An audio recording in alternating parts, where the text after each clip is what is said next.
Hi, I'm Dr. Amy Robbins, and welcome to Life, Death, and the Space Between podcast. I'm a licensed clinical psychologist and medium, and here we explore life, death, consciousness, and what it all means. As you all know, I love to tackle subjects that we've talked about before from a different angle, and today is no different. I have Joanne DiMaggio. She has been professionally pursuing past life research and therapy for nearly 35 years. She has been actively involved with Edgar Cayce's Association for Research and Enlightenment, ARE, since 1987. The author of several books, Joanne has had numerous articles published and has given talks on the subject of past life exploration, the pre-life planning session, and soul writing to global audiences. In addition, she's been a guest on nearly 100 radio programs and podcasts. So maybe we're 101 now. Welcome, Joanne. Hi, Amy. It's great to be with you. Thank you so much for everybody who has supported the podcast. So there's so many ways you can support the podcast and the work that I'm doing.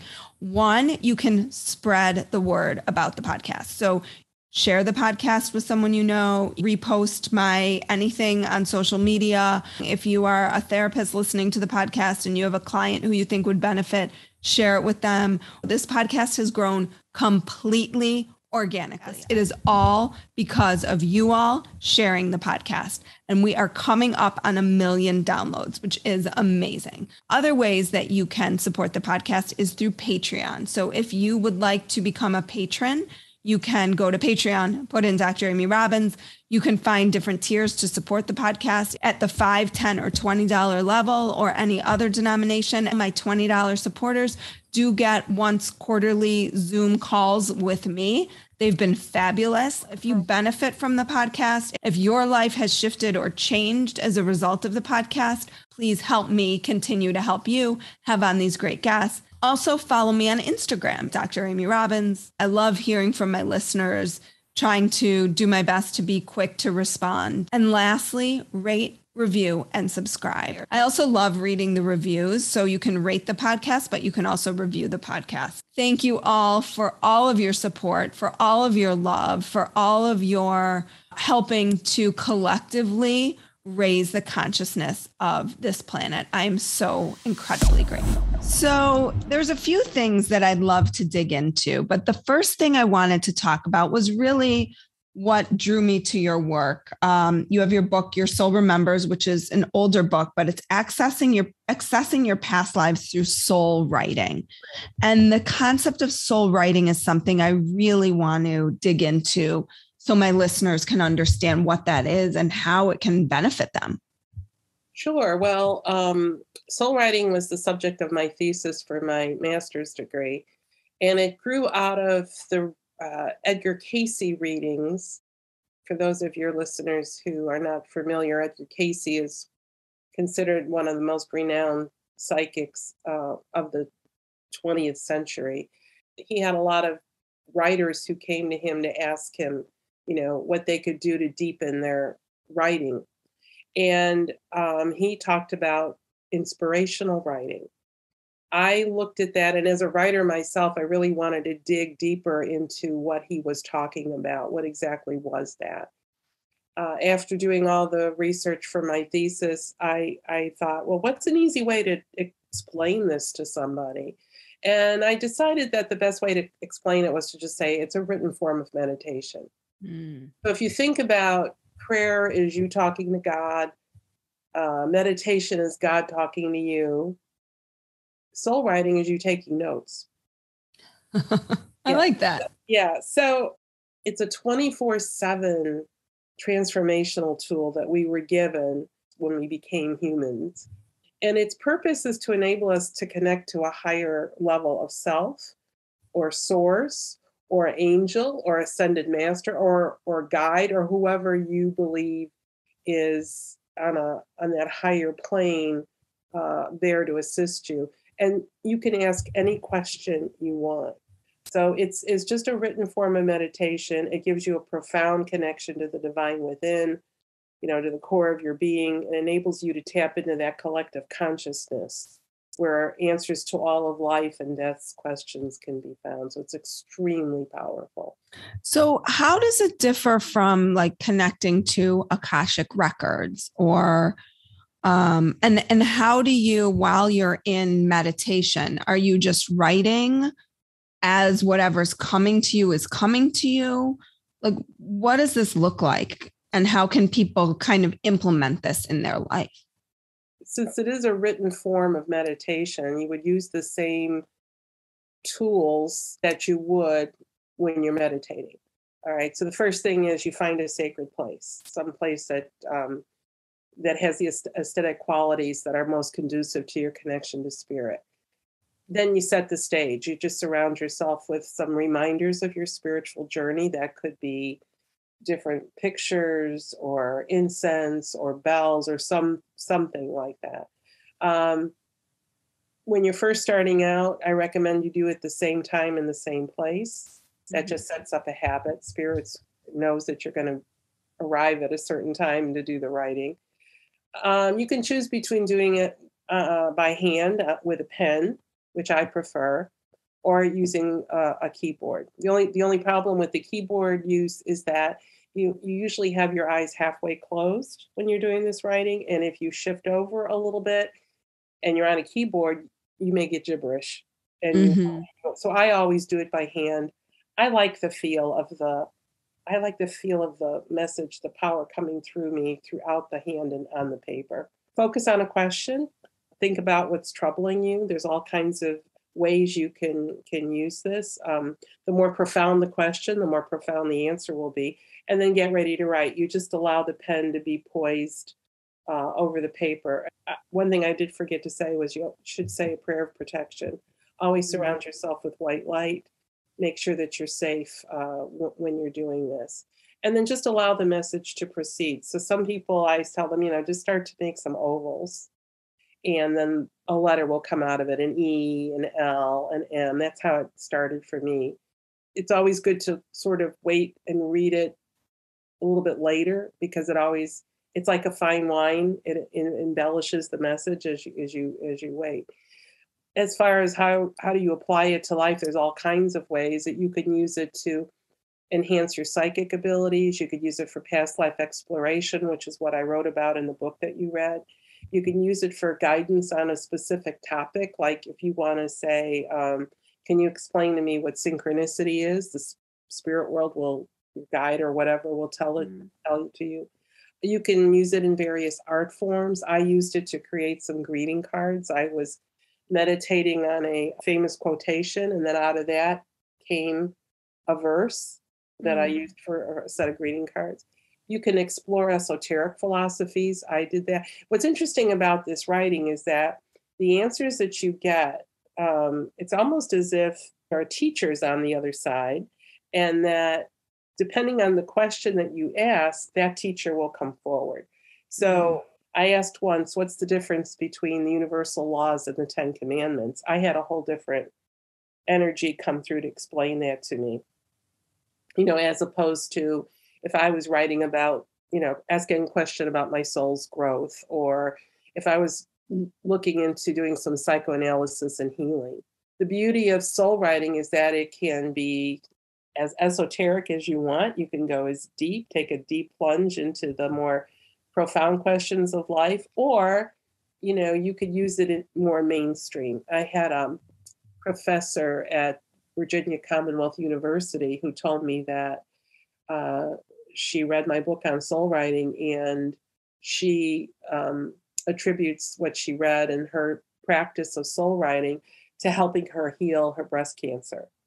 She teaches social work students at the university, and she wanted to bring the soul writing into the university on a little bit more of a mainstream level, and then enable them to teach when they graduate to use that tool with their clients, and enable them to dig a little deep. There's a lot of research about how it's used in a therapeutic practice. So it has many, many, many uses, and you can also use it to be in service to others. Once you master it, if you choose, if you have a really strong connection, you can use it and get messages on behalf of other people. And I do that in some of my past life regressions, when the session is over, if my client wants to go deeper, we tack on the soul writing to the regression, because then with the soul writing, we can get the backstory. We can get questions answered that weren't answered in the actual regression. Because what's the difference then? Like when they're going into a regression, they're seeing, right? They're seeing their life as it was, as it ended, but perhaps they have a question about like, why were they in a relationship with X person, or what was that about? Or you can't get everything about an entire lifetime in the course of an hour and a half, 2-hour session.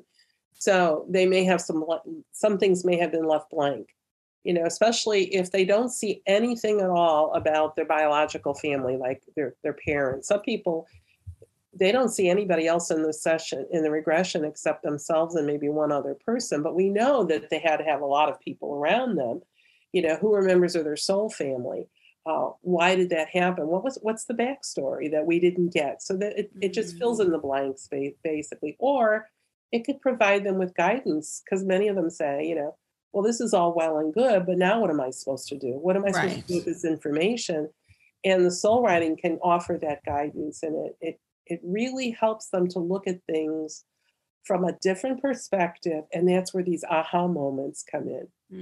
And that's why I say that many times the soul writing is more profound, more powerful than the actual regression, because people get the light bulbs go off. They're able to understand the connection between the two lives, the one they're leading now and the one they had before.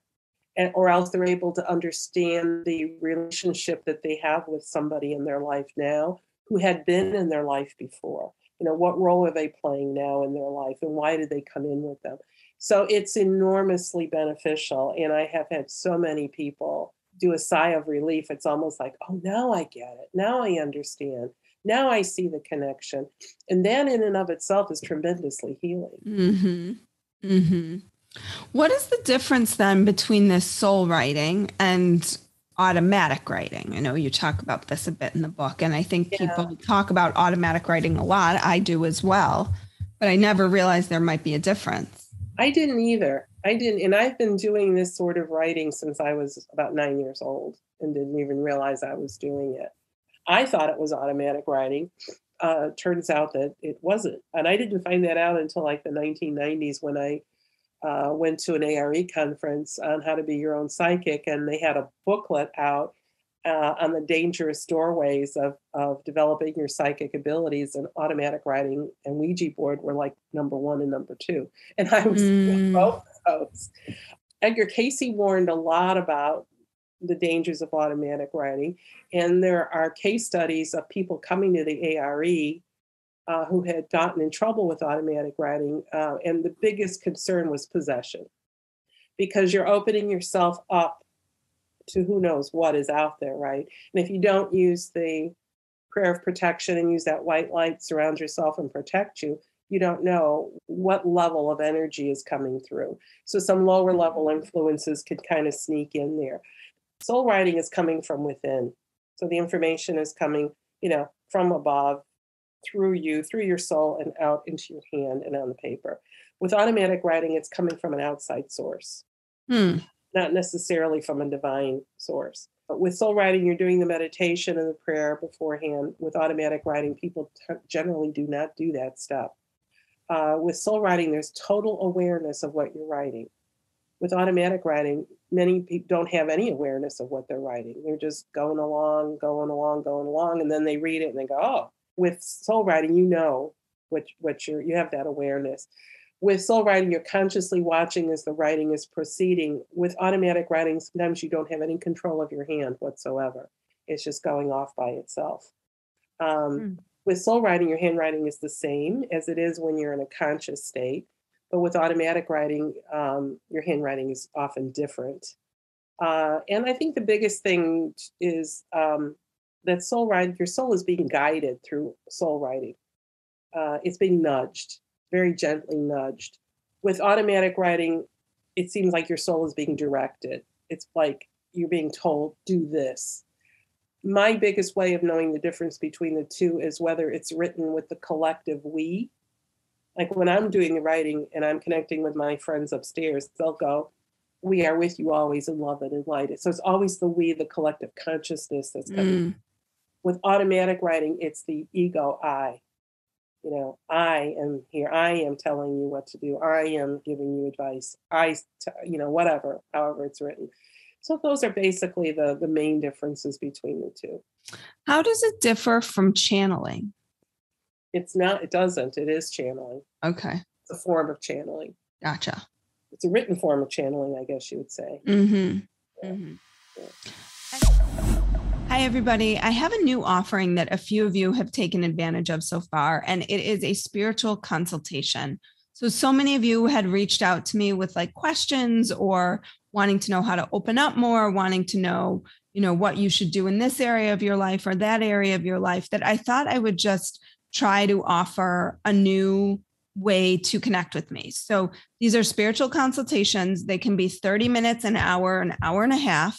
And in that time, we talk about kind of what questions you have, whether it's about opening up more spiritually, whether it's about something in your life. And we really kind of come to an understanding and a conclusion about what the next steps you need to take to achieve that are. Again, this is new to me. I've done a few of them. They are phenomenal. I am so enjoying them. It is not a therapy session. Be clear, it is not a therapy session. It is not a medium reading. It is somewhere in between. So it is using, we incorporate meditation and intuition and manifestation and intention and all of this in like a very brief period of time, but it has been extremely powerful. And the people that I believe that have done it have walked away feeling like they really had something tangible that they could carry with them and help them move their life forward. So if this is something you're interested in, please reach out to me. I don't have a lot of spots for them, so I'm only doing maybe 1 or 2 a month, but really keeping a wait list for those who are interested. So you can find that on my website if you want to, dramyrobbins.com, and you can go on there and click on spiritual consultation, and I will get you scheduled. It might be a month or 2 out, but I'm trying to get everybody who's interested in. So go ahead and check that out. If you have any questions, just email me about it through the website as well. And how do you know that I think that this is a question a lot of people struggle with, and maybe it doesn't even matter all that much, that the information that is coming through is from source and not from your made up mind. The biggest explanation for that is people will say, after they read what they wrote, "I never would have written that in a conscious state." And I can tell you that from my own experience. When I asked that question about what's the difference between universal laws and the 10 Commandments. Yeah, I'm curious about that, actually. The response that I got, and this was over a 2-week period, it was almost like I was sitting in a classroom, and every time I check in, we work on a different commandment. That's all in my book, Soul Writing, my first book. It's like an Oreo cookie, okay? So the beginning of the message is like, "Hi, so glad you're here," blah, blah, blah. The meat of the message comes in the middle, and then the back end of it is like kind of winding down, and you could feel the difference. When I asked that question, what's the difference between the universal laws and the 10 Commandments? The answer I got was, there is no universal law that begins, "Thou shalt not." I never, ever would have written that in a conscious state. It would never have even have come into my mind. And you see that throughout the writing, because people will say, "I never thought of that way."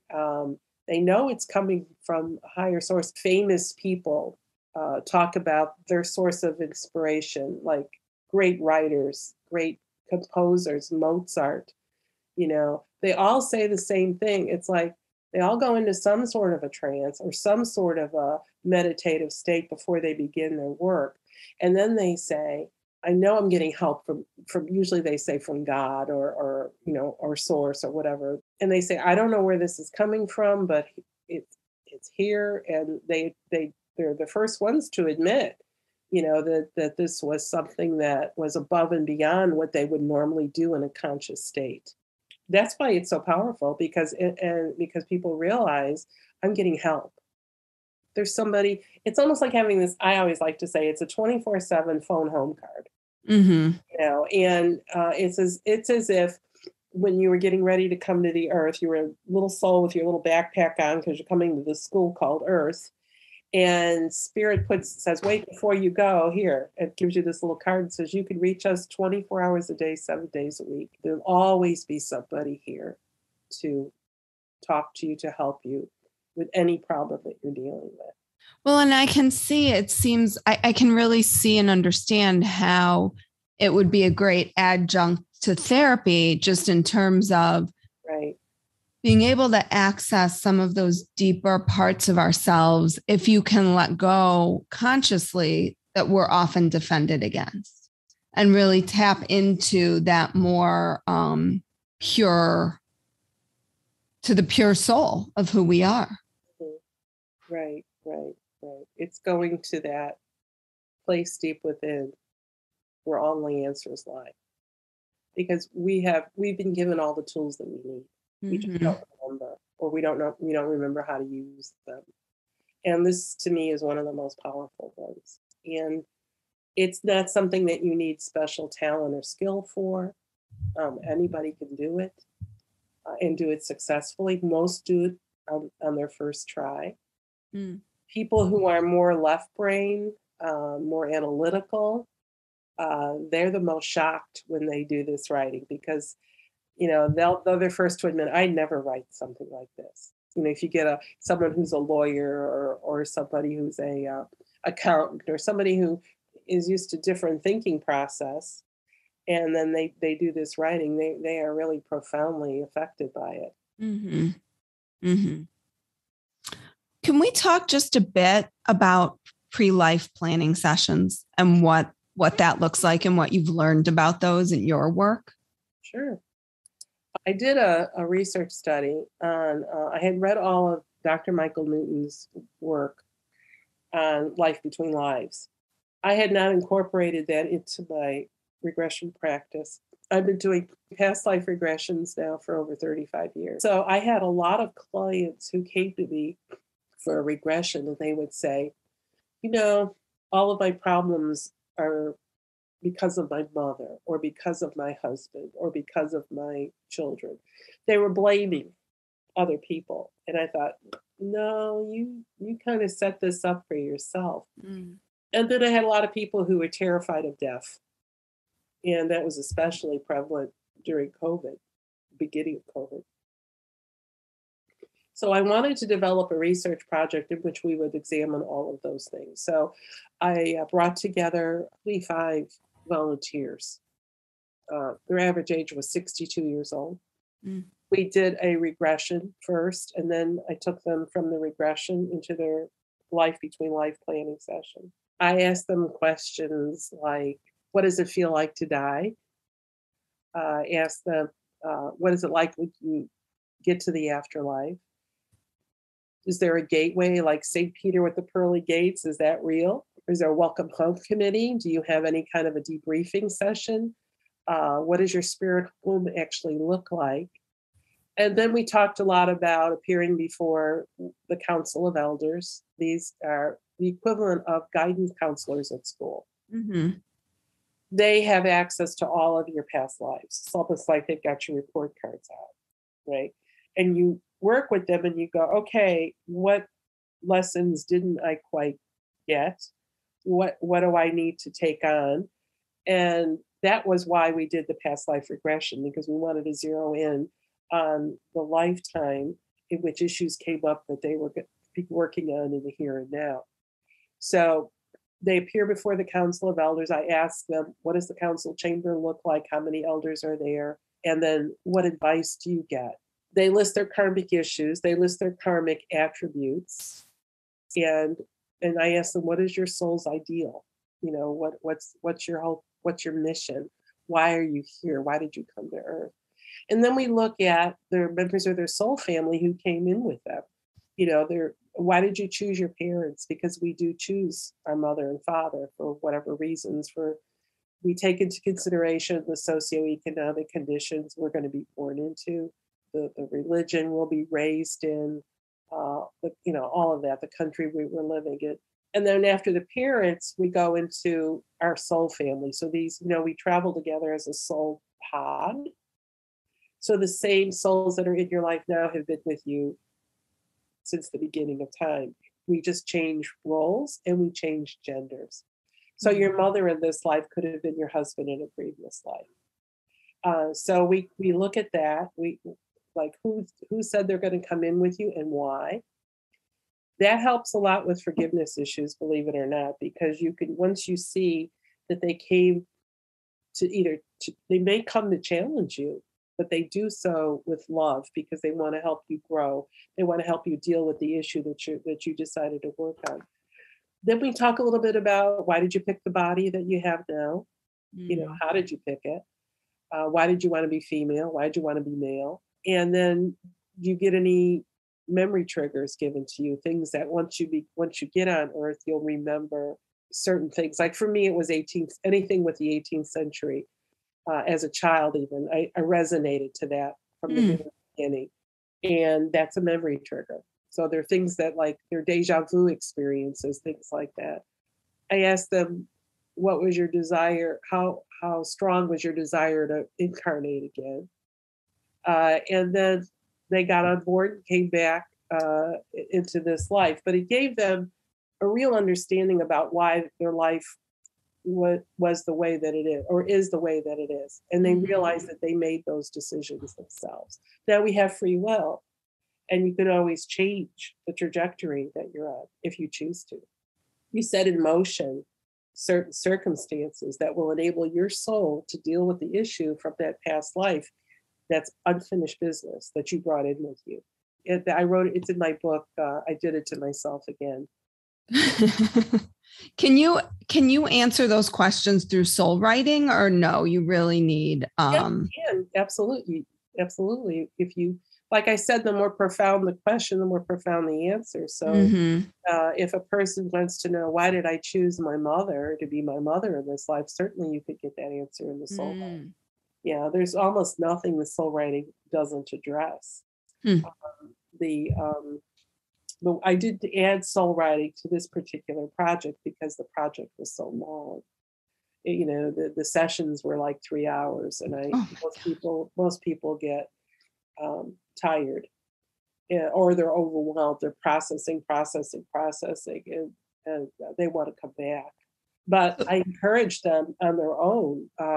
But anybody could do it at any time. So is a pre-life planning session the same thing as between life? It is. Okay. So they're used interchangeably. Can we do, before we wrap up, a quick little speed round questions? These are just some fun questions. I think it's fun for listeners to hear other aspects of my interviewer. Spirituality means? Connecting to a higher source. What is something most people don't know about you? That I was president of a Beatles fan club. Oh, what is one thing you are really looking forward to right now? Teaching my first certification course in soul writing through the ARE in July. What is one thing you're deeply grateful for right now? My beautiful children and grandchildren. What book is on your nightstand? Oh, A Woman's History of the Beatles.